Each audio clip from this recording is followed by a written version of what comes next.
আসসালামু আলাইকুম। আজকে আমি খাসির গোশত রান্না করব। তার জন্য এখানে পেঁয়াজ কুচি করে রেখেছি, আর এখানে আলু কেটে নিয়েছি। আর খাসির গোশত দিয়ে যেন গন্ধ না আসে এর জন্য পানি গরম করতেছি। আমি এই গরম পানিতে গোশতটা ধুয়ে নেব। এই তো এখন আমি গরম পানিতে গোশতগুলো দিয়ে নেব। এভাবে ধুলে খাসির গোশত দিয়ে গন্ধ আসে না। খুব বেশি গরম করিনি, কুসুম কুসুম গরম করেছি। এই যে আমি এভাবে নেড়ে নেড়ে ধুয়ে নেব।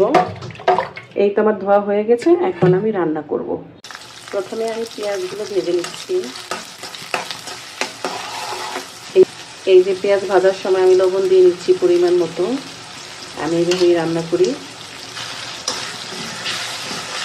এখন আমি দিয়ে দিচ্ছি গোটা মশলা। এখন আমি মশলাগুলো নেড়ে চেড়ে নিচ্ছি। দিয়ে দিচ্ছি রসুন বাটা, আদা বাটা, দিয়ে দিচ্ছি ধনে গুঁড়া, দিচ্ছি শুকনা মরিচ গুঁড়া, হলুদ গুঁড়া, দিয়ে দিচ্ছি হলুদ গুঁড়া।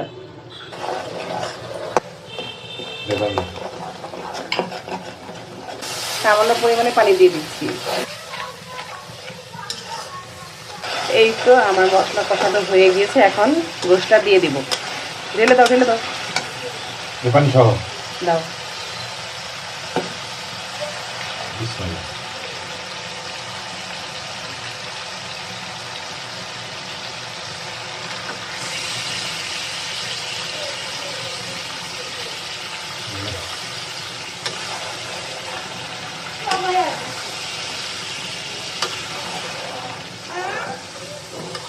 এখন